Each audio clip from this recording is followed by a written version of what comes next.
Hi all. നമ്മൾ discuss ചെയ്തുകൊണ്ടിരിക്കുന്നത് environmental പൊല്യൂഷനാണ്.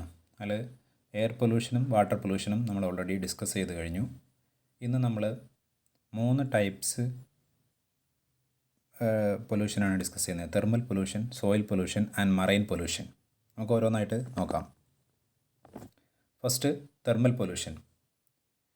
Thermal എന്ന പേര് തന്നെ റിലേറ്റ് ചെയ്യുന്നത് ടെമ്പറേച്ചറിനായിട്ടാണ്. നമുക്ക് ഫസ്റ്റ് ഓർമ്മ വരിക.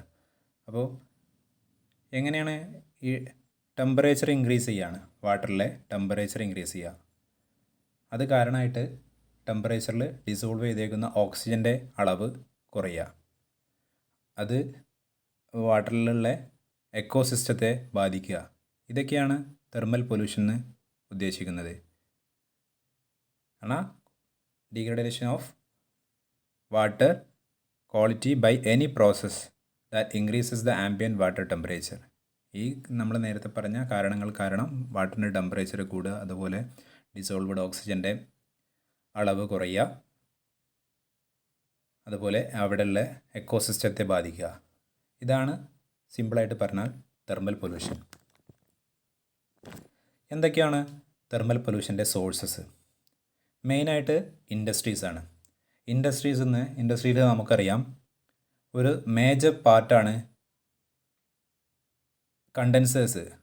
കണ്ടൻസറിൽ ഏറ്റവും കൂടുതൽ ഉപയോഗിക്കുന്നതാണ് വാട്ടർ കൂൾഡ് കണ്ടൻസർ. നമ്മൾ ഒരു ഹീറ്റഡ് ഏരിയ ഉണ്ടാവും, പവർ പ്ലാന്റ് ആവട്ടെ മറ്റ് ഇൻഡസ്ട്രികളാവട്ടെ, അവിടെയൊക്കെ ഹീറ്റാവുന്ന ഒരു ഏരിയ ഉണ്ടാവും. ആ ഹീറ്റിനെ നമ്മൾ തണുപ്പിക്കാൻ വേണ്ടിയിട്ട് കണ്ടൻസേഴ്സ് അല്ലെങ്കിൽ ഫേസ് ചേഞ്ചിനോ എന്തിനെങ്കിലും വേണ്ടിയിട്ട് നമ്മൾ കണ്ടൻസേഴ്സ് ഉപയോഗിക്കും. അപ്പോൾ അതിൽ വരുന്ന ഹോട്ട് വാട്ടർ നമ്മൾ വേറൊരു സ്ഥലത്തേക്ക് ഡംപ് ചെയ്യും. അത് നമ്മളെ വാട്ടർ റിസോഴ്സിലേക്ക് പൈപ്പിലൂടെ വിടുമ്പോഴാണ് അവിടുത്തെ ടെമ്പറേച്ചർ ഇൻക്രീസ് ചെയ്യുന്നത്. കാരണം മെയിനായിട്ട് വാട്ടർ കൂളൻ്റായിട്ട് ഉപയോഗിക്കുന്നത് അല്ലെങ്കിൽ കണ്ടൻസേഴ്സിൽ ഉപയോഗിക്കുന്നത് ആണ്. അതിൽ നിന്ന് ഉണ്ടാകുന്ന വേസ്റ്റ് ഹീറ്റ് നമ്മളെ വാട്ടർ സോഴ്സിലേക്ക് എത്തുന്നു. ഇതാണ് മെയിനായിട്ട് ഇൻഡസ്ട്രിയിൽ നിന്ന് വരുന്ന ഇത്. അതിൽ ഹൈഡ്രോ ഇലക്ട്രിക് പവർ പ്ലാന്റ് വരും, കോൾ ഫയർഡ് പവർ പ്ലാന്റ് വരും, ന്യൂക്ലിയർ പവർ പ്ലാന്റ് വരും. പിന്നെ ഇൻഡസ്ട്രിയിൽ നിന്ന് വരുന്നുള്ള എഫ്ലുവൻസ്, പുറന്തള്ളുന്ന മറ്റ് മാലിന്യങ്ങൾ, powers, textiles industry, paper industry, pulp industry, ഇതിൽ വരുന്ന എഫ്ലുവൻസ്. പിന്നെ രണ്ടാമത് പറയുന്ന അർബൻ റൺ ഓഫ്. നമുക്കറിയാം സർഫസ് വാട്ടറിലുള്ള കാരണം നമ്മുടെ കടൽ അല്ലെങ്കിൽ ഓഷ്യൻ എന്നൊക്കെ പറയുന്ന അതിൻ്റെയൊക്കെ അണ്ടർ വാട്ടർ വളരെ തണുത്തതാണ്. അപ്പോൾ അതിലേക്ക് നമ്മൾ ഈ സർഫസ് റൺ ഓഫിലൂടെ ഒഴുകി വരുന്ന മറ്റ് ഇതെല്ലാം ചൂട് കൂടിയതാണ്. അപ്പോൾ അവിടെയുള്ള ആവാസ വ്യവസ്ഥയ്ക്ക് അത് പ്രതികൂലമായിട്ട് ബാധിക്കും. അതുപോലെ മുനിസിപ്പൽ സീവേജ് അതും അതിനകത്തൂടെ ഒഴുകുന്ന സമയത്ത് അതിന് ടെമ്പറേച്ചർ കൂടുതലായിരിക്കും. ഇത് നമ്മുടെ വാട്ടർ ബോഡിയിലേക്ക് എത്തുമ്പോൾ അതിൻ്റെ ടെമ്പറേച്ചർ ഇൻക്രീസ് ചെയ്യും. ഇനി അതിൻ്റെ എഫക്റ്റ് ഓഫ് തെർമൽ പൊല്യൂഷൻ എന്താണ്? തെർമൽ പൊല്യൂഷൻ കാരണമാകുന്ന എഫക്റ്റുകൾ എന്തൊക്കെയാണെന്ന് നോക്കാം. നമ്മൾ നേരത്തെ പറഞ്ഞു ടെമ്പറേച്ചർ കൂടുമ്പോൾ എന്താ സംഭവിക്കുക? ഡിസോൾവ്ഡ് ഓക്സിജൻ്റെ കണ്ടൻറ്റ് ഓക്സിജൻ കണ്ടൻറ്റ് വാട്ടറിൽ സോലുബിൾ ആവാനുള്ള കപ്പാസിറ്റി കുറയും. ടെമ്പറേച്ചർ കൂടുന്ന സമയത്ത് വളരെ കുറച്ച് ഓക്സിജൻ മാത്രമേ വാട്ടറിൽ സോലുബിൾ ആവുന്നു. അപ്പോൾ ഡിസോൾവ്ഡ് ഓക്സിജൻ്റെ കണ്ടൻറ്റ് കുറയും. അപ്പോൾ വാട്ടറിൻ്റെ ഓക്സിജൻ കണ്ടൻറ്റ് കുറയുക എന്ന് പറയുമ്പോൾ അവിടെ ഓക്സിജൻ ഡിമാൻഡ് ക്രിയേറ്റ് ചെയ്യും. അതുപോലെ മത്സ്യങ്ങളുടെ വെള്ളത്തിൽ ജീവിക്കുന്ന മറ്റ് ജീവജാലങ്ങളുടെ പ്ലാന്റുകളുടെ എല്ലാം മെറ്റബോളിക് ആക്ടിവിറ്റി ഇൻക്രീസ് ചെയ്യും. അവർക്ക് കൂടുതൽ ഓക്സിജൻ കിട്ടേണ്ടി വരും. കാരണം മെറ്റബോളിക് ആക്ടിവിറ്റി കൂടുന്ന സമയത്ത് അവർക്ക് കൂടുതൽ ഫുഡും ഓക്സിജനും വേണ്ടി വരും. അപ്പോൾ അവർ ടയേർഡായിട്ടും ഒക്കെ അവരെ അല്ലെങ്കിൽ ഒന്നുകിൽ അവർ മൈഗ്രേറ്റ് ചെയ്യും, അല്ലെങ്കിൽ അവർ ടയേർഡായിട്ട് അവർ നശിച്ചു കൊണ്ടിരിക്കും. അവർക്ക് നഷ്ടങ്ങൾ സംഭവിക്കും. കാരണം അവർക്ക് മെറ്റബോളിക് ആക്ടിവിറ്റി കൂടി, പക്ഷേ അതിന് മാത്രമുള്ള ഓക്സിജൻ കണ്ടൻറ്റ് വെള്ളത്തിൽ ഇല്ലാതാവുകയാണ്. അപ്പം എന്നാൽ അതിൽ ഓക്സിജൻ കണ്ടൻറ്റ് കുറയുകയാണ്. അപ്പം പോപ്പുലേഷൻ കൂടുതലുമാണ്, ഓക്സിജൻ കണ്ടൻറ്റ് കുറവാണെങ്കിൽ അവരെ ജീവൻ നഷ്ടപ്പെടാൻ വരെ അത് കാരണമാവും. അല്ലെങ്കിൽ അവർ മൈഗ്രേറ്റ് ചെയ്യാൻ തുടങ്ങും അവിടെ നിന്ന്. അങ്ങനെ കുറേ പ്ലാന്റുകൾക്കും അവിടെയുള്ള ജീവജാലങ്ങൾക്കും നഷ്ടങ്ങൾ സംഭവിക്കും. ഇതാണ് ഇതിൽ പറയുന്നത്. ഒരു 2 ഡിഗ്രി ഇൻക്രീസ് ആയാൽ പോലും പ്ലാന്റുകൾക്കോ അവിടെയുള്ള ജീവജാലങ്ങൾക്കോ ആ ടെമ്പറേച്ചറെ വിത്ത്സ്റ്റാൻഡ് ചെയ്യാൻ കഴിയില്ല. അവർ ഒന്നുകിൽ ചത്തൊടുങ്ങും, അല്ലെങ്കിൽ അവിടുന്ന് മറ്റിടത്തേക്ക് മൈഗ്രേറ്റ് ചെയ്യും. ഇതാണ് സംഭവിക്കുക. അപ്പോൾ ഇത് ഇത്രയാണ് ഈ എഫക്റ്റ് ഓഫ് തെർമൽ പൊല്യൂഷനിൽ പറയുന്നതെന്ന് ജസ്റ്റ് ഒന്ന് വായിച്ചു നോക്കുക. ഇനി ഈ തെർമൽ പൊല്യൂഷനെ നമുക്ക് എങ്ങനെ കൺട്രോൾ ചെയ്യാം? അതിന് വേണ്ടി ഉപയോഗിക്കുന്നതാണ് കൂളിംഗ് ടവർ, അതുപോലെ കൂളിംഗ് പോണ്ട്, അതുപോലെ ഇങ്ങനത്തെ ഒരു ഷാലോ പോണ്ട് അല്ലെങ്കിൽ ഒരു തണുത്ത വെള്ളമുള്ള ഒരു പോണ്ട് ക്രിയേറ്റ് ചെയ്തിട്ട് ആ പോണ്ടിൽ നിന്ന് തണുത്ത വെള്ളം ഇങ്ങോട്ട് ഇത് ചെയ്യുക, അതിന് പകരം ഹോട്ടായിട്ടുള്ള വാട്ടർ അങ്ങോട്ട് റീപ്ലേസ് ചെയ്യുക, എന്നിട്ട് അത് ബാലൻസ് ചെയ്യുക. ഇതാണ് കൂളിംഗ് പോണ്ട് കൊണ്ട് ഉപയോഗിക്കുന്നത്, അല്ലെങ്കിൽ കൂളിംഗ് ടവർ ഉപയോഗിക്കുക. അല്ലെങ്കിൽ spraying of hot water, spray ചെയ്ത് അപ്പോൾ കുറച്ച് തണുത്ത് അതിൻ്റെ ടെമ്പറേച്ചർ കുറഞ്ഞത് ബാലൻസ് ആവും. ഇത്രയും മെത്തേഡുകളാണ് നമ്മൾ തെർമൽ പൊല്യൂഷൻ കൺട്രോൾ ചെയ്യാൻ വേണ്ടി ഉപയോഗിക്കുന്നത്. ഇനി നമുക്ക് നെക്സ്റ്റ് നോക്കാനുള്ളത് സോയിൽ പൊല്യൂഷൻ. സോയിൽ പൊല്യൂഷൻ എന്ന് പറഞ്ഞാൽ നമ്മളെ ലാൻഡിൻ്റെ ഏറ്റവും ടോപ്പ് സർഫസിലുള്ള ഇതിനെയാണ് നമ്മൾ സോയിൽ എന്ന് പറയുക. സോയിൽ എന്നുള്ളത് ഒരു അത്യന്താപേക്ഷിതമായ ഒരു ക്രൈറ്റീരിയ ആണ്. കാരണം സോയിൽ നിന്നാണ് നമ്മുടെ ഗ്രീൻ പ്ലാന്റുകൾ ഉണ്ടാവുന്നത്. ആ ഗ്രീൻ പ്ലാന്റ് ആണ് നമ്മുടെ എല്ലാ ഫുഡ് ചെയിൻ്റെയും എല്ലാത്തിൻ്റെയും ഫസ്റ്റ് കാറ്റഗറി. അവരാണ് ഫുഡ് ഉണ്ടാക്കുന്നത്. ആ പച്ചക്കറിയിൽ നിന്നാണ് മറ്റ് ജീവജാലങ്ങളും എല്ലാം ഈ ആവാസ വ്യവസ്ഥകൾ മുഴുവൻ ഇവിടെ നിലനിൽക്കുന്നത് ഈ ഹരിതകത്തിലൂടെയാണ്. ആ പ്ലാന്റുകൾ ഉണ്ടാകുന്ന ആ പ്ലാന്റുകൾ നമ്മൾ കഴിക്കുന്നത്, അതുപോലെ മറ്റ് ഹെർബിവോഴ്സ് കഴിക്കുന്നത്. അപ്പോൾ ഇതൊരിക്കലും സോയിൽ ഒരിക്കലും പൊല്യൂട്ടഡ് ആവാൻ പാടില്ല. അപ്പോൾ എന്തൊക്കെയാണെന്ന് നമുക്ക് നോക്കാം. സോയിൽ പൊല്യൂഷൻ്റെ ഇതാണ് പറയുന്നത്. സോയിൽ എന്ന് പറഞ്ഞത് ഒരു നാച്ചുറൽ റിസോഴ്സാണ്. അത് ഒരു സബ്സ്റ്റിറ്റ്യൂട്ടും ഇല്ല. അത് നമുക്ക് വല്ല കെമിക്കൽ റിയാക്ഷനും സംഭവിച്ചാൽ കെമിക്കൽസും വെച്ച് മാനുഫാക്ചർ ചെയ്യാൻ പറ്റില്ല. ഇത് ആയിരക്കണക്കിന് വർഷങ്ങളെടുത്തിട്ട് ഒരു പാറ, ആ പാറയിൽ പൂപ്പൽ വന്ന് ആ പൂപ്പൽ വലുതായി അവിടെ അതിൻ്റെ വേരുകൾ ആഴ്ന്നിറങ്ങി അങ്ങനെ അതിന് വിള്ളൽ വന്ന് അങ്ങനെ അതിൻ്റെ വലിയ മരങ്ങളായി അങ്ങനെ ആ പാറ പൊടിഞ്ഞ് ആയിരക്കണക്കിന് വർഷങ്ങളെടുത്ത് ഉണ്ടായതാണ് നമ്മുടെ മണ്ണ്.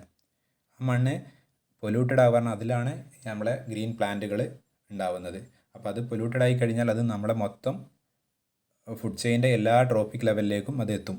അപ്പോൾ അതിൽ വരുന്ന പൊല്യൂട്ടൻസ് നമുക്കറിയാം. പല വിധത്തിലുള്ള സോളിഡ് വേസ്റ്റുകളുണ്ട്, അതുപോലെ പ്ലാസ്റ്റിക്, മറ്റ് ഗ്ലാസ്, പല ടൈപ്പ് ഇതുണ്ട്. അതുപോലെ ഓർഗാനിക് വേസ്റ്റുകളുണ്ട്, ഹ്യൂമൻ എക്സ്ക്രീറ്റ് ഉണ്ട്, പിന്നെ മറ്റ് കെമിക്കൽസ് ഉണ്ട്. ഇൻഡസ്ട്രിയിൽ നിന്ന് പുറന്തള്ളുന്ന കുറേ കെമിക്കൽസ് ഉണ്ട്. നമ്മളെ എപ്പോഴും ടോപ്പ് സോയിലാണ് നമ്മളെ ഏറ്റവും ഫെർട്ടൈലായിട്ടുള്ള മണ്ണ്. അപ്പോൾ അതൊരിക്കലും ഇത് ചെയ്യാൻ പാടില്ല, നഷ്ടപ്പെടുത്താൻ പാടില്ല. അത് മാക്സിമം നമ്മൾ കൺസേർവ് ചെയ്യണം.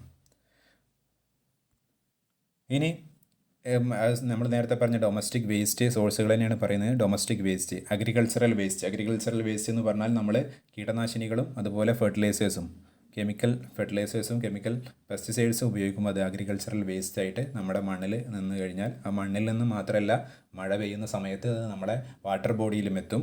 വാട്ടർ ബോഡിയിൽ എത്തിക്കഴിഞ്ഞാൽ അത് കിണറിലൂടെ അല്ലെങ്കിൽ നമ്മുടെ കുടിവെള്ളത്തിലൂടെ അല്ലെങ്കിൽ മറ്റ് വെള്ളത്തിൽ ജീവിക്കുന്ന ആവാസ വ്യവസ്ഥയെയും ബാധിക്കും. അതുപോലെ ഇൻഡസ്ട്രിയൽ വേസ്റ്റ് നമ്മൾ പറഞ്ഞു, മറ്റ് കെമിക്കൽസ്, ആസിഡ് പോലത്തെ ഇൻഡസ്ട്രിയിൽ നിന്ന് പുറന്തള്ളുന്ന ഇതെല്ലാം മണ്ണിലേക്ക് ഒഴുകുന്നു. അതുപോലെ എക്സ്ക്രീറ്ററി പ്രൊഡക്റ്റ്, ആനിമൽസിൻ്റെയും ഹ്യൂമൻസിൻ്റെയും എക്സ്ക്രീറ്ററി പ്രൊഡക്റ്റ്, അതിൽ ധാരാളം ബാക്ടീരിയാസ്, പാത്തോജൻസ് അടങ്ങിയിട്ടുണ്ട്. പിന്നെ സലൈനേഷൻ, ഉപ്പ് അത് കയറിയിട്ട് മണ്ണ് കേടാകുന്ന അവസ്ഥ. ഇനി ടൈപ്സ് ഓഫ് സോയിൽ പൊല്യൂഷൻ, അതിൽ ഫസ്റ്റാണ് വരുന്ന ഇൻഡസ്ട്രിയൽ വേസ്റ്റ്. അതിൻ്റെ സോഴ്സുകൾ നമ്മൾ പറഞ്ഞു, പേപ്പർ ഇൻഡസ്ട്രി, പൾപ്പ് ഇൻഡസ്ട്രി, അതുപോലെ കെമിക്കൽ ഇൻഡസ്ട്രീസ്, ഓയിൽ റിഫൈനറികൾ, ഷുഗർ ഫാക്ടറി, ഇതെന്നെല്ലാം പല ടൈപ്പുള്ള ഹസാർഡസ് ആയിട്ടുള്ള കെമിക്കൽസ് പുറന്തള്ളുന്നുണ്ട്. ഇതെല്ലാം നമ്മളെ ഫുഡ് ചെയിനിൽ എത്തും. പിന്നെ അർബൻ വേസ്റ്റിൽ നമുക്കറിയാം, നമ്മൾ കാണുന്ന കുറേ plastic, glass, metallic cans, fibres, papers, rubbers, അങ്ങനെ ഇഷ്ടം പോലെ സംഭവങ്ങൾ മണ്ണിൽ അടങ്ങി കിടക്കുന്ന, കാരണം നമ്മളെല്ലാം ഉപയോഗം കഴിഞ്ഞാൽ വലിച്ചെറിയുന്ന യൂസ് ആൻഡ് ത്രോ കൾച്ചറാണ് നമുക്കൊക്കെ ഉള്ളത്. അപ്പോൾ അങ്ങനെ മണ്ണിൽ എല്ലാവിധ അൺവാണ്ടഡ് മെറ്റീരിയൽസും അടിഞ്ഞുകൂടി ഇരിക്കുകയാണ്. പിന്നെ അഗ്രികൾച്ചറൽ പ്രാക്ടീസ് നമ്മൾ പറഞ്ഞു, കെമിക്കൽ ഫെർട്ടിലൈസേഴ്സും പെസ്റ്റിസൈഡ്സും. അപ്പോൾ ഇത് അവിടെ എത്തിക്കഴിഞ്ഞാൽ അത് മറ്റ് ജീവജാലങ്ങളുടെയും നമ്മുടെയും എല്ലാം ആ കെമിക്കൽ വെള്ളത്തിലൂടെയും അല്ലെങ്കിൽ പ്ലാന്റിലൂടെയും നമ്മുടെ ശരീരത്തിലേക്ക് എത്തും. അത് മാത്രമല്ല മറ്റ് ഹെർബിവോഴ്സിനെ നമ്മൾ പലതിനെയും പാലിനും മീറ്റിനൊക്കെ ഉപയോഗിക്കുന്നുണ്ട്. അങ്ങനെ അതിലൂടെയും നമുക്ക് ഈ പൊല്യൂട്ടൻസ് നമ്മുടെ ശരീരത്തിലേക്ക് എത്തും. അതുപോലെ റേഡിയോ ആക്റ്റീവ് പൊല്യൂട്ടൻസ് എന്ന് പറഞ്ഞാൽ ഭയങ്കര ഹസാർഡസ് ആണ്. അത് ഡംപ് ചെയ്യുന്നത് പല ആളൊഴിഞ്ഞ സ്ഥലത്തും കൊണ്ടുപോയി ഡംപ് ചെയ്യാണ്. അപ്പോൾ അത് മണ്ണിനെ ആ ഭാഗം മുഴുവനായിട്ട് നശിപ്പിക്കും. പിന്നെ ബയോളജിക്കൽ ഏജൻസ്, നമ്മൾ നേരത്തെ പറഞ്ഞ ഹ്യൂമൻ ആൻഡ് ആനിമൽ എക്സ്ക്രീറ്റ, ബേഡ്സിൻ്റെയൊക്കെ എക്സ്ക്രീറ്റയിൽ നിന്ന് ധാരാളം പാത്തോജൻസ് അല്ലെങ്കിൽ ബാക്ടീരിയ, വൈറസുകൾ അടങ്ങിയ ഇതാണത് മണ്ണിലെത്തിക്കഴിയും. മണ്ണിൽ നിന്ന് പിന്നെ അത് മഴ പെയ്യുന്ന സമയത്ത് നമ്മുടെ കിണറിലേക്കും മറ്റു വാട്ടർ ബോഡിയിലേക്കും എത്തും. അവിടെ നിന്ന് അത് നമ്മുടെ ശരീരത്തിലേക്ക് തന്നെ എത്തും, അല്ലെങ്കിൽ മറ്റു ജീവജാലങ്ങളുടെ ശരീരത്തിലേക്ക് എത്തും. ഇനി എന്തൊക്കെയാണ് സോയിൽ പൊല്യൂഷൻ കാരണം ഉണ്ടാകുന്ന എഫക്റ്റുകൾ? ഫുഡിന് ഷോർട്ടേജ് ഉണ്ടാവും.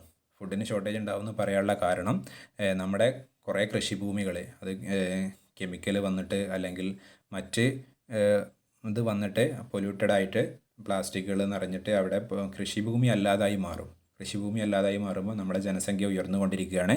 അവിടെ കൃഷിഭൂമി കുറയും. അപ്പോൾ കൃഷിയുടെ ഭക്ഷണ ലഭ്യത നമുക്ക് കുറയും. അങ്ങനെ ഫുഡിന് ഷോർട്ടേജ് വരും. പിന്നെ ഡെസേർട്ടിഫിക്കേഷൻ, കാരണം കൃഷിഭൂമിയാണ് അല്ലെങ്കിൽ നമ്മുടെ ഫെർട്ടൈലായ മണ്ണ് ടോപ്പ് സോയിൽ ആണ് മലിനമാവുന്നത്. ആ ടോപ്പ് സോയിൽ ഇല്ലാതായി. അപ്പം ഇതിൻ്റെ കപ്പാസിറ്റി കുറയും. കാരണം ഈൽഡിങ് സ്ട്രെങ്ത്ത് അതുപോലെ ക്വാണ്ടിറ്റിയും കുറയും, ക്വാളിറ്റിയും കുറയും. കാരണം പുഷ്പിക്കുന്ന അല്ലെങ്കിൽ കായ്കനികളുടെയൊക്കെ ക്വാണ്ടിറ്റിയും കുറയും, അല്ലെങ്കിൽ അതിൻ്റെ സൈസ് കുറയും. അപ്പോൾ അവിടെ നമുക്ക് പിന്നെ അതിങ്ങനെ അവിടെ കൃഷി ചെയ്യാതാവും, നഷ്ടമാവും. പിന്നെ ആ ഭാഗം അങ്ങനെ കൃഷി ചെയ്യാതെ തീരെ പറ്റാതാവും.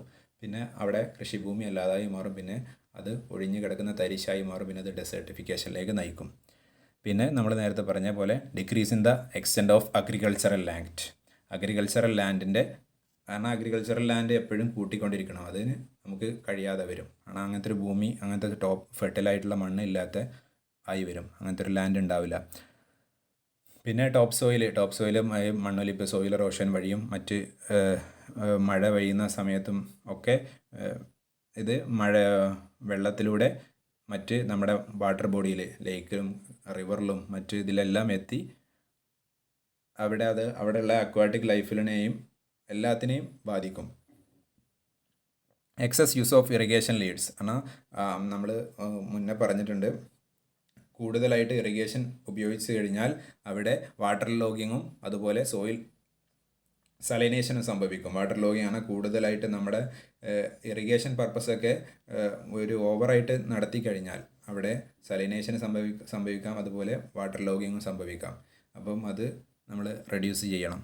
ഫെർട്ടിലൈസർ റൺ ഓഫ് എന്നാൽ നമ്മളെ മണ്ണിലുള്ള കുറേ കെമിക്കൽ ഫെർട്ടിലൈസേഴ്സും ഒക്കെ ഉപയോഗിച്ച് ഇതെല്ലാം മഴ പെയ്യുന്ന സമയത്ത് ഒഴുകി നമ്മളെ കുളങ്ങളിലും വയലുകളിലും എല്ലാം എത്തി അവിടെ യൂട്രോഫിക്കേഷൻ സംഭവിക്കും. അതുകൊണ്ടാണ് ചില സ്ഥലങ്ങനത്തെ അക്വാട്ടിക് കുളങ്ങളിലൊക്കെ അമിതമായിട്ട് പായലുകൾ ഇതെല്ലാം ഈ ന്യൂട്രീഷൻ നമ്മൾ കൊടുക്കുന്ന ഫെർട്ടിലൈസർ എന്നുള്ള വളത്തിൽ നിന്നുള്ള ഇതെടുത്തിട്ട് അവർ അമിതമായിട്ട് പായലുകളിൽ നിന്നും വളർന്ന് അവിടെയുള്ള അക്വാട്ടിക് ലൈഫിനെ തന്നെ അത് ദോഷകരമായി ബാധിക്കാൻ ചാൻസ് ഉണ്ട്, പായലുകൾ നിറഞ്ഞിട്ട്. ഇനി എന്തൊക്കെയാണ് control measures of soil pollution? നമ്മൾ അതിൽ പറയുന്നത് proper soil conservation measures to minimise the loss of top soil. എപ്പോഴും ടോപ്പ് സോയിലായിരിക്കും ഏറ്റവും ഫെർട്ടിലായിട്ടുള്ള മണ്ണ്. അത് നഷ്ടപ്പെടാതെ അതിൻ്റെ നഷ്ടങ്ങൾ മാക്സിമം ചുരുക്കാൻ ശ്രമിക്കുക.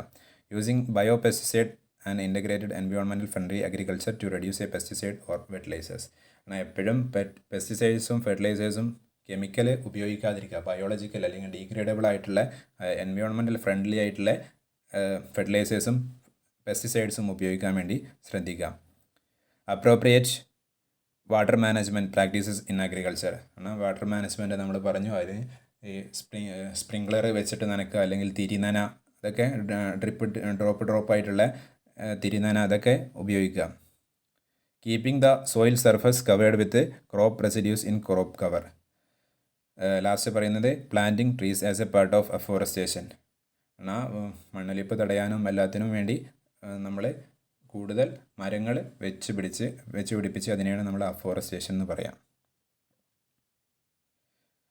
വീണ്ടും കൺട്രോൾ ഓഫ് സോയിൽ പൊല്യൂഷനെ നമ്മൾ പറയുന്നത് proper disposal of industrial and agricultural waste. Correct നമ്മൾ മണ്ണിലേക്ക് ഡിസ്പോസ് ചെയ്യുന്നുണ്ടെങ്കിൽ അത് ഡീഗ്രേഡ് ചെയ്യുന്നത് മാത്രം മണ്ണിലേക്ക് ഇത് ചെയ്യുക. ഇൻഡസ്ട്രിയൽ വേസ്റ്റ് ആണെങ്കിലും അഗ്രികൾച്ചറൽ വേസ്റ്റ് ആണെങ്കിലും ഒരിക്കലും ഡീഗ്രേഡ് ചെയ്യാത്ത, ഇപ്പം നമ്മൾ ഉപയോഗിക്കുന്ന DDT, കെമിക്കൽ പെസ്റ്റിസൈഡ് ഉപയോഗിക്കുന്ന DDT, അതൊന്നും എത്ര വർഷങ്ങൾ കഴിഞ്ഞാലും അത് മണ്ണിലോ വെള്ളത്തിലോ ഒന്നും സോലിബിൾ അല്ല. അതങ്ങനെ തന്നെ കിടക്കും വർഷങ്ങൾ കഴിഞ്ഞാലും. അപ്പോൾ അതിൻ്റെയൊക്കെ ഡിസ്പോസൽ മിനിമൈസ് ചെയ്യാം. Recycling and recovery of material. കുറേ കാര്യങ്ങൾ റീസൈക്കിൾ ചെയ്ത് കഴിഞ്ഞാൽ നമുക്ക് പുതുതായിട്ട് വരുന്ന വേസ്റ്റുകൾ കുറയ്ക്കാൻ പറ്റും. Minimise the manufacture and use of chemical fertilisers.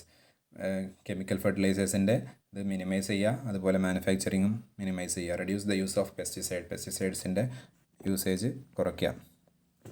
ഇനി നമുക്ക് നെക്സ്റ്റ് പൊല്യൂഷനാണ് മറൈൻ പൊല്യൂഷൻ.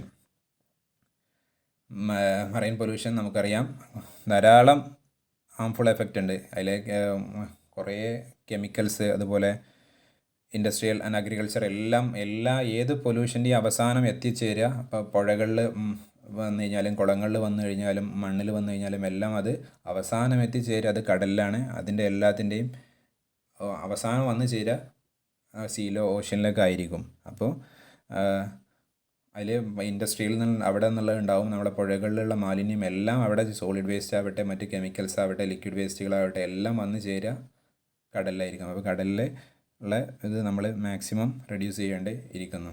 അവിടെയുള്ള കുറേ ആവാസം മറയിൽ നിന്ന് കിട്ടുന്ന മറൈൻ ഫിഷുകൾ, മറ്റ് ഇൻവെർട്ടിബ്രകൾ, കുറേ നമ്മൾക്ക് ഉപയോഗമുള്ള കുറേ കാര്യങ്ങളുണ്ട്, അതിനെല്ലാം ബാധിക്കും. അതിൻ്റെ സോഴ്സുകൾ എന്തൊക്കെയാണ്, മറൈൻ പൊല്യൂഷൻ്റെ സോഴ്സുകൾ എന്തൊക്കെയാണെന്ന് നോക്കാം. മുനിസിപ്പൽ വേസ്റ്റ് ആൻഡ് സീവേജ്, അതിനടുത്തുള്ള ഹോട്ടൽ അല്ലെങ്കിൽ കോസ്റ്റൽ ഏരിയ നിന്നൊക്കെയുള്ള ഹോട്ടലുകളിൽ നിന്നും മറ്റ് ഇൻഡസ്ട്രികളിൽ നിന്നുള്ള മുനിസിപ്പൽ വേസ്റ്റുകളും സീവേജുകളിൽ നിന്നൊക്കെ കടലിലേക്ക് നേരിട്ട് എത്തും. അതുപോലെ pesticides and fertilisers from the agriculture which are washed off the rain water. കാരണം മഴ കാരണം നമ്മുടെ കൃഷിയിടങ്ങളിൽ നിന്നും മറ്റു ഫെർട്ടിലൈസേഴ്സ് നമ്മൾ ചെയ്യുന്ന അതിൻ്റെ മഴ കാരണം പുഴയിലൂടെ അത് കടലിലെത്തിച്ചേരും. പിന്നെ petroleum and oil washed from the road normally enter the sewage system. കാരണം നമ്മുടെ റോഡുകളിലും ഇവിടെയൊക്കെ ലീക്കാവുന്ന മറ്റ് പെട്രോളിയം ആൻഡ് ഓയിലൊക്കെ വാഷ് ചെയ്ത് ആ എണ്ണ ലെയറുകൾ ആ മുകളിൽ ഇങ്ങനെ പൊങ്ങി കിടന്നത് വാട്ടറിൽ സോല്യൂബിൾ ആവാതെ അതിൽ അവസാനം കടലിലെത്തിച്ചേരും. പിന്നെ ship accident and accidental spillage, കാരണം മറ്റ് ഷിപ്പുകളുടെ ആക്സിഡൻറ്റ് സംഭവിച്ചു കഴിഞ്ഞാൽ കടലിൽ ധാരാളം വേസ്റ്റുകൾ കുമിഞ്ഞു കൂടും. പിന്നെ ഓഫ് ഷോർ ഓയിൽ എക്സ്പ്ലോറേഷൻ, ഓഫ് ഷോറിൽ ഓയിൽ എക്സ്ട്രാക്ട് ചെയ്യാൻ വേണ്ടിയിട്ടും അത് പ്യൂരിഫൈ ചെയ്യാൻ വേണ്ടിയിട്ടും പല മൈനിങ് പ്രോസസ്സുകളും നടക്കുന്നുണ്ട്. അപ്പോൾ അതിൽ നിന്നുള്ള ലീക്കേജുകളും കാര്യങ്ങളും. പിന്നെ ഡ്രൈ ഡോക്കിങ്, ഷിപ്പിൽ പീരിയോഡിക്കലി ചെയ്യുന്ന പ്രോസസ്സാണ് ഡ്രൈ ഡോക്കിങ്. പിന്നെ pollution due to organic waste, നമ്മുടെ ഓർഗാനിക്കായിട്ടുള്ള മറ്റ് ജീവജാലങ്ങളുടെയും മറ്റ് സസ്യങ്ങളുടെയും എല്ലാം വേസ്റ്റുകൾ വന്നു ചേരുന്നത് ഓർഗാനിക് വേസ്റ്റ്. അതുപോലെ ഇൻഓർഗാനിക് ആയിട്ടുള്ളതുകൊണ്ട് പൊല്യൂഷൻ ഡ്യൂ ടു ഓയിൽ, നമുക്കറിയാം ക്രൂഡ് ഓയിൽ പലതും ട്രാൻസ്പോർട്ട് ചെയ്യുന്ന കടലിലൂടെ ട്രാൻസ്പോർട്ട് ചെയ്യുന്നുണ്ട് മറ്റ് രാജ്യങ്ങൾ തമ്മിലൊക്കെ. അപ്പോൾ അതിൽ നിന്ന് ലീക്കേജ് അല്ലെങ്കിൽ ലോഡിങ് അൺലോഡിങ് സമയത്തൊക്കെ ഇത് സംഭവിക്കാം. ടാങ്കർ ആക്സിഡൻറ്റ്, അത് എന്തെങ്കിലും ആക്സിഡൻറ്റ് സംഭവിക്കുന്ന സമയത്ത് ഇതുപോലെ മുഴുവൻ അത് ഇതിലേക്കാണ് വരിക, മറൈനിലേക്കാണ് വരിക. പിന്നെ വോൾക്കാനിക് എറപ്ഷൻ, കടലിനകത്ത് അഗ്നിപർവ്വതങ്ങൾ ഉണ്ടായിട്ടുണ്ട്. അതിൽ നിന്നുള്ള ഇത് പലതും പൊല്യൂഷനിലേക്ക് നയിക്കാം. പിന്നെ മൈനിങ്, പല മിനറൽസും നമുക്ക് എക്സ്ട്രാക്ട് ചെയ്തെടുക്കാൻ വേണ്ടിയിട്ട് ഡീപ് സീ മൈനിങ് നടക്കുന്നുണ്ട്. അപ്പോൾ അതിന് വേണ്ട പ്രോസസ്സ് ചെയ്യാൻ സമയത്തൊക്കെ ധാരാളം പൊല്യൂട്ടൻസ് അല്ലെങ്കിൽ പൊല്യൂഷൻ നടക്കാൻ അത് കാരണമാവുന്നുണ്ട്. ഇനി മറൈൻ പൊല്യൂഷൻ്റെ കാരണങ്ങൾ, അതിൻ്റെ എഫക്ട്സുകൾ എന്തൊക്കെയാണെന്ന്. കാരണം നമുക്കറിയാം നമ്മൾ പറഞ്ഞു ഓയിൽ ഇതുപോലത്തെ മറൈൻ ഫിഷസുകളിൽ മറൈൻ ഇൻവെർട്ടിബ്രേ അതിൻ്റെയൊക്കെ അവിടെയുള്ള ഫിഷുകളുടെയൊക്കെ ശരീരത്തിലൊക്കെ ഈ ഒരു മെഴുക്ക് അല്ലെങ്കിൽ ഓയിലി ഇത് പറ്റി പിടിച്ച് കഴിഞ്ഞാൽ നമുക്കറിയാം ഓയിലി ഒരു സ്കിൻ ഉണ്ടായി കഴിഞ്ഞാൽ അവിടെ മറ്റ് സോളിഡ് പല സംഭവങ്ങളും വന്ന് പറ്റി പിടിച്ച് കഴിഞ്ഞാൽ അവർക്ക് സുഗമമായിട്ട് നീന്താനോ അവർ മൂവ്മെൻറ്റിന് അവർ ട്രാൻസ്പോർട്ട് തന്നെ ഇതാവും മത്സ്യങ്ങളുടെയൊക്കെ. അപ്പോൾ അവർക്ക് കൂടുതൽ മെറ്റബോളിക് ആക്ടിവിറ്റി അല്ലെങ്കിൽ കൂടുതൽ എനർജി വേണ്ടി വരും. അല്ലെങ്കിൽ അവരെ മറ്റു ശത്രുക്കളിൽ നിന്നും അവർക്ക് രക്ഷപ്പെടാൻ കഴിയാതെ അവർ ചത്തൊടുങ്ങുകയാണ് ചെയ്യുക. കാരണം പക്ഷികൾക്കൊക്കെ പെട്ടെന്ന് അവരെ ഭക്ഷിക്കാനൊക്കെ കഴിയും. അങ്ങനെ പല അവരെ ശത്രുക്കളിൽ നിന്നും ഈ ചെറുമീനുകളെല്ലാം പെട്ടെന്ന് എഫക്റ്റ് ചെയ്തു. അങ്ങനെ അവരുടെ എണ്ണം വളരെ കുറഞ്ഞുകൊണ്ടിരിക്കും. പിന്നെ മറ്റ് കടലിനകത്തുള്ള മറ്റ് പ്ലാന്റുകൾ, മറ്റ് ജീവജാലങ്ങൾ, എല്ലാത്തിനെയും ഇത് വളരെ ദോഷകരമായി ബാധിക്കും. മത്സ്യലഭ്യത കുറയും. അതുപോലെ മറ്റ് കോറൽ റീഫ് അങ്ങനത്തെ കുറേ പവിഴപ്പുറ്റുകളില്ലാതാവും. പിന്നെ അതും അവരെ കഴിക്കുന്ന വലിയ മീനുകൾക്ക് ഈ കെമിക്കൽ അവരെ അടുത്തെത്തും, ഈ പൊല്യൂട്ടൻ്റ് അവരെ നേരിലെത്തും. പിന്നെ അവരെ കഴിക്കുന്ന ചെറിയ മത്സ്യങ്ങളെ കഴിക്കുന്ന പക്ഷികളിൽ ഇതെത്തും, പക്ഷികൾ ഇല്ലാതാവും. അങ്ങനെ ഇത് ഈ മത്സ്യങ്ങളെ നമ്മൾ ഭക്ഷിക്കുന്നുണ്ട്. പല കടൽ മറൈൻ പ്രൊഡക്റ്റുകളും നമ്മൾ ഉപയോഗിക്കുന്നുണ്ട്. അങ്ങനെ എല്ലാവരെയും ഇത് ഹാംഫുള്ളായിട്ട് ബാധിക്കുന്ന ഒരു പൊല്യൂഷനാണ് മറൈൻ പൊല്യൂഷൻ. ഇനി എങ്ങനെ നമുക്ക് ഇതിനെ കൺട്രോൾ ചെയ്യാം? കാരണം സീവേജ് ട്രീറ്റ്മെൻറ്റ് പ്ലാന്റുകൾ വെച്ചിട്ട് ഒരു ഇതിലേക്ക് ഡംപ് ചെയ്യുന്നതിന് മുന്നേ നമ്മൾ അവരെ reduce the biological oxygen demand, BOD എന്ന് പറഞ്ഞാൽ ബയോളജിക്കൽ ഓക്സിജൻ ഡിമാൻഡാണ്. അത് റെഡ്യൂസ് ചെയ്തിട്ട് വേണം നമുക്ക് സീയിലേക്ക് ഡംപ് ചെയ്യുന്നതിന് മുന്നേ. അപ്പോൾ ചില കേസൊക്കെ ഇപ്പോൾ റേഡിയോ ആക്റ്റീവ് വേസ്റ്റൊക്കെ ആൾതാമസമില്ലാത്ത സ്ഥലം എന്ന് പറഞ്ഞാൽ അത് ഇതിൻ്റെ പല ഭാഗങ്ങളിലൊക്കെ ആയിട്ടാണ് ഡംപ് ചെയ്യുന്നത്. പിന്നെ cleaning of oil from surface water and contaminated beaches and can be accelerated through the use of chemical dispersants which can be spread on the oil.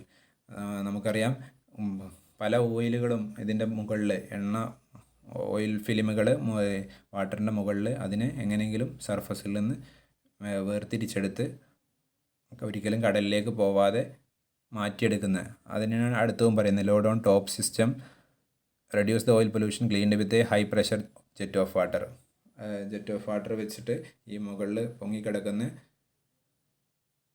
Oil പൊല്യൂഷനെ maximum clean ചെയ്തതിന് ശേഷം നമ്മൾ അതിനെ കടലിലേക്ക് ഡിസ്ചാർജ് ചെയ്യാൻ അനുവദിക്കുക. പിന്നെ ക്രൂഡ് ഓയിൽ വാഷിങ്, എന്നാൽ wash ചെയ്യുന്ന സമയത്ത് ക്ലിങ്കേജ് റിമൂവ് ചെയ്യും. അപ്പോൾ അതിൽ നിന്ന് മാക്സിമം ഒരു പരിധി വരെ നമുക്ക് ഈ അൺലോഡ് ചെയ്യുന്ന സമയത്ത് ഇതിൻ്റെത് പൊല്യൂഷൻ കുറക്കാൻ പറ്റും. അപ്പോൾ നന്നായിട്ട് വാഷ് ചെയ്തതിന് ശേഷം ഇതിൻ്റെ ട്രാൻസ്പോർട്ടേഷൻ നടത്തുക. അപ്പോൾ ഇത്രയാണ് പറയാനുള്ളത്. Okay, thank you.